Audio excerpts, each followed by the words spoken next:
Something's fishy. Hey guys, I'm Shark Zone, and in today's video, I'll be going in depth on how to escape and climb out of gold in League of Legends Season 10. I will be breaking down the differences between gold and platinum players, so if you enjoyed this video, please smash that like button because it really helped me out a lot. So the first thing that is a difference between elos is the amount of mistakes that happen between the early to late game. This could be from not simply backing off when the enemy jungler was spotted on a ward or you getting invaded on. With farming in general, you won't see a huge difference between gold and platinum players, but it's the things outside of that like aggressive mechanics on champs or macro being able to control objectives throughout the game. So first, let's talk about the differences between gold and platinum players in the laning phase. So like I said before, the amount of aggression you will see from gold players versus platinum is key on what separates them. Gold players tend to play more passive than platinum players because most of the time they are afraid of giving their laner a lead when in reality they would win. In gold, you have to go with your gut feeling, since I honestly and truly believe, especially if you are gold 3 and higher,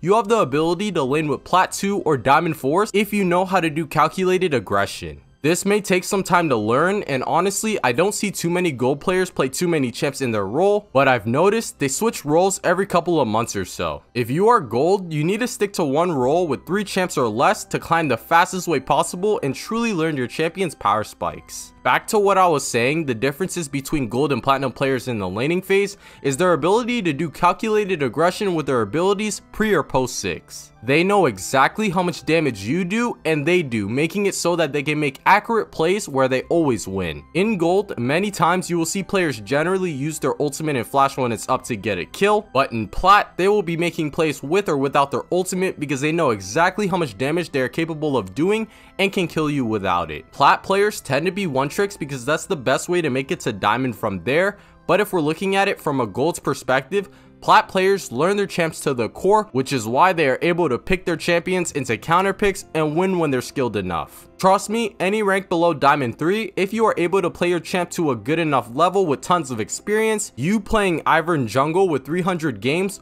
will beat a Kha'Zix with 12 games that's completely meta and supposed to counter you. Don't worry about counter picks so much until you get to diamond 3, because once you hit diamond 3, that's when players tend to know generally what they are doing and will capitalize on your champion's weaknesses and gain a lead from that. Junglers also in diamond and plat will absolutely camp you if you have no source of mobility to escape ganks. If you are playing Syndra mid, the only way to escape a J4 is to flash, and without it, there's absolutely no way you're coming out alive. The reason why, whenever I play jungle and ranked, my main champs are Volibear and Jarvan 4 is because it's super easy to play them, and they are especially good when the enemy doesn't have mobility or flash and it's pretty much a guaranteed kill. The thing about silver players and the reason why they are hard stuck is because they play too aggressive and don't calculate how much damage they are capable of doing at all. Also, they will never ward at all, making it even easier to gank them, and when you succeed at it, they will blame their own jungler for not helping them. In gold, you will tend not to see as much flamers as in other ranks, but generally, gold is the nicest rank you could ever be in playing League of Legends. So let's talk about the differences between gold and platinum players in the sense of macro. When it really comes down to it, gold players tend to struggle on making decisions in the mid to late game,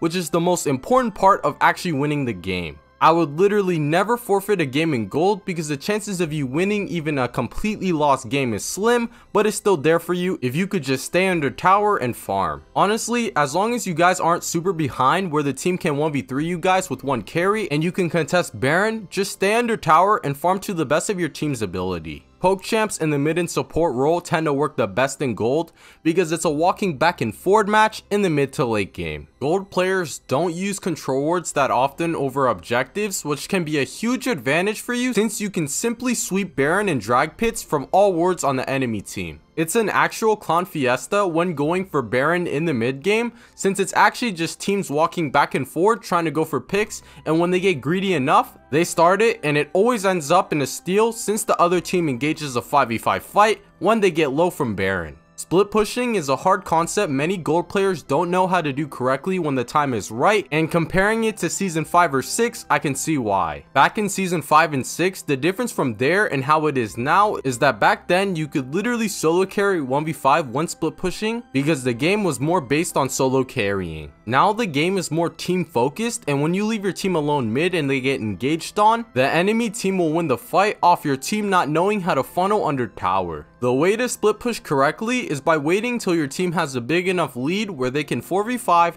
then put pressure into a side lane, making it so that whatever the enemy team chooses, it's a lose-lose situation. If they send someone bot to try to get you, since you're ahead and playing a champion like Tryndamere, you could easily tower dive them, then kill them, take more towers in the side lanes while your team keeps pushing mid. If they send 2 people bot, then your team can push mid and take towers there. When it really comes down to it, if you are in an even game, split pushing is kind of risky because one misstep from your team, the enemy team can engage a fight on your team, costing you the game. As for the early game, shot calling is a big part of winning it, and you don't see a lot of that in gold elo. What I mean by shot calling is, let's say you pull off a successful gank and kill both the support and ADC in the bot lane. You are all at half HP and the enemy jungler is topside. What's the move? To take Infernal Drake or to take platings off tower? Most of the time, since it's closer, many teams will take the tower platings instead of making a better call like taking Infernal Drake. It's the small plays like that in the early game that will win you the mid and late game. Also, the decision to counter jungle or to make a gank top or mid